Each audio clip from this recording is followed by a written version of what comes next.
Last week's rain turned into something much more wild, and from the safety of our tiny house, we watched this mega storm intensify.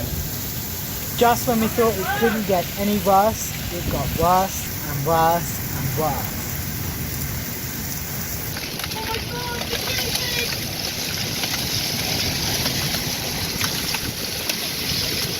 Ah! I can't even see them anymore! Once the storm died down a bit, I decided it was safe enough to go outside and check on the finca. Yeah, Molly, stay. Good luck. Run! The water's over my boots! Oh,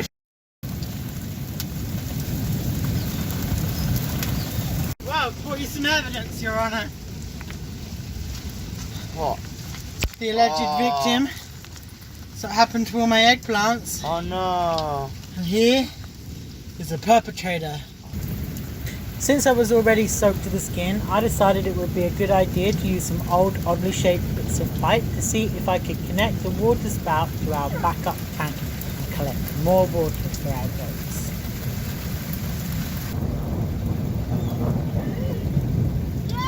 Boom! Okay, I feed the goats, Okay. you make the tea! Yep. Finally the storm abated, and as peace and quiet returned to the Freedom Farm, we heard a sound that we'd never heard before. The sound of running water. So I put on my gumboots and set off to investigate. Our driveway was flooded and there was water running onto it. So I decided to follow this little river and see where it was coming from. Where before there were only dry rocks, there was now a lively mountain stream. If only we could have this year round, our water problems would be solved forever. Rusty. Early next morning, the sun was out and it was like the storm had never happened. But we didn't get off without some minor damage. These should be pretty easy to fix though.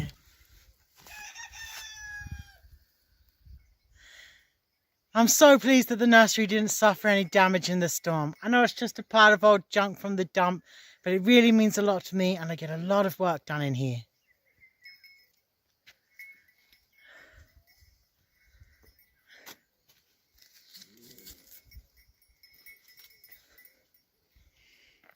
Bit of mess been blown around, but what's important is that all my plants survived. And they've been watered for me. Score!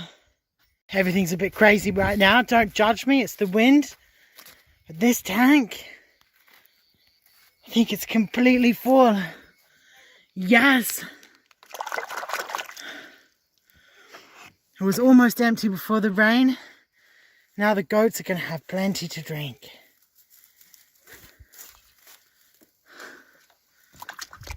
The chicken house is fed quite well in the storm. The only damage is this manky old tarp which I put up for shade and it's been flapping around a bit. I'm going to be able to fix that really easy. And also all of the chicken food feeders, they all filled up with water. So I emptied out all the food. And I've been give them a rinse, I've been drying them out, and now I'm going to fill them back up again so that these chickens can have their dinner. As well as getting their fair share of the kitchen scraps, and free-ranging in the long grass for forage, we feed our chickens ground corn. It's produced locally, it's organic, and we buy it from the Agricultural Cooperativa. In the last 4 years, the price of this ground corn has almost doubled, so we don't give them as much as we used to.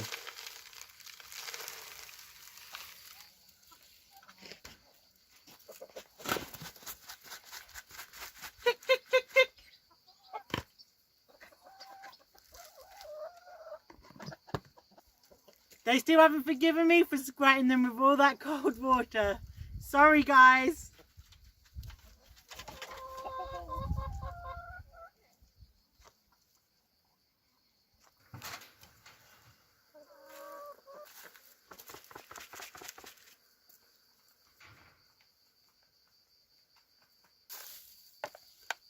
Well, they might have had a stormy night, but let's see if they've left us any eggs.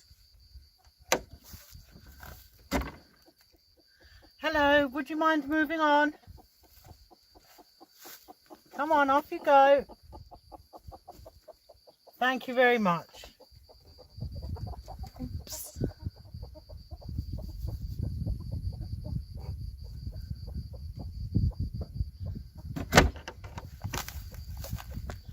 Now we got breakfast. Because the rain was coming down so hard, it was coming down sideways, it was bouncing back up again, the guinea pigs have got a little bit flooded. That's never happened before. So I decided to do a full unscheduled clean of all the houses, and I've got my wheelbarrows, I've got my selection of shovels, and I'm just getting stuck right in. You might have heard me talk about my guinea pigs in some of my other videos, but what you might not realise is just how much I care about these little creatures, and just how much time and effort I put into looking after them. All of my spare time and any spare cash goes into giving these rescued pigs the best lives possible. I wish I could rescue more animals, but right now I have got my hands full.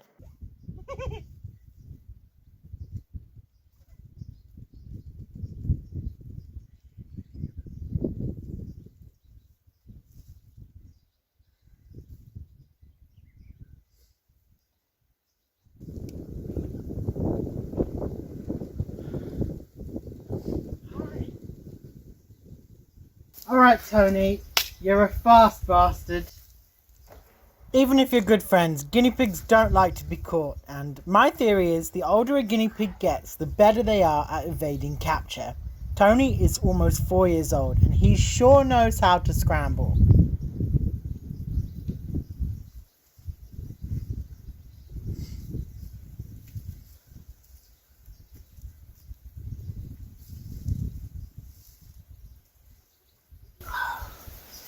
He's chunky.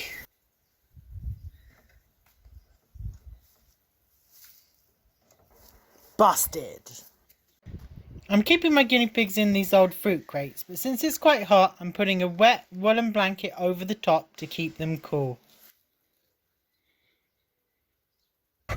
The temperature has now risen to 36 degrees. Not only is it hot, but it's also humid from last night's rain. Thankfully, I rather enjoy a cleaning job, and so I don't mind getting stuck in with a bit of spade work. Once I've filled this wheelbarrow, we'll down spades and we'll do a little delivery.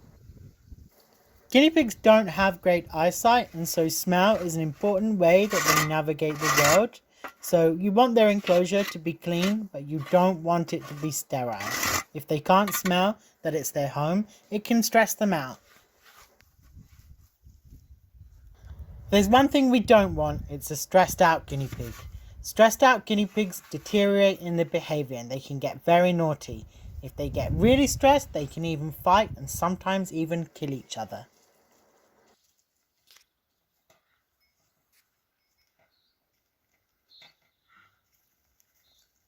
Six to 8 wheelbarrows of premium guinea pig poo every 2 to 3 weeks means we have to have a good strategy for where we're going to put it.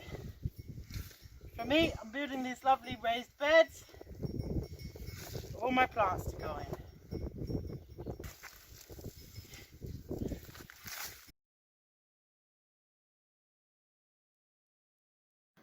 Now that we've gotten rid of all that precious poo, it's time to put something down that will help maintain a dry environment. Guinea pigs need to be kept dry, otherwise they can develop a variety of infections, including bumblefoot. I'm using organic olive wood chips that we make here at the Freedom Farm, and not only are they great for keeping the enclosure dry, but they also smell lovely and the guinea pigs love to munch on them, so they double as a snack. These guinea pigs are going to have a good time enjoying their new clean and dry enclosure, whilst I sweat it out with 5 more guinea pig houses yet to do.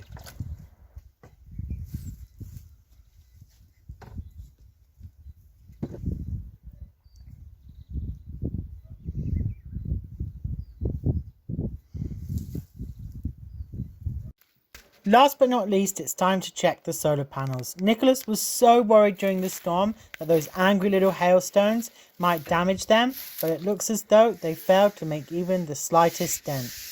What a relief, because we cannot afford to replace these. Well, that's it from us this week here at the Freedom Farm, and boy what a week we had. If you like this video, do me a favor and hit the subscribe button. Maybe leave me a comment, tell me what you think. But most importantly, I hope that you are having a great day.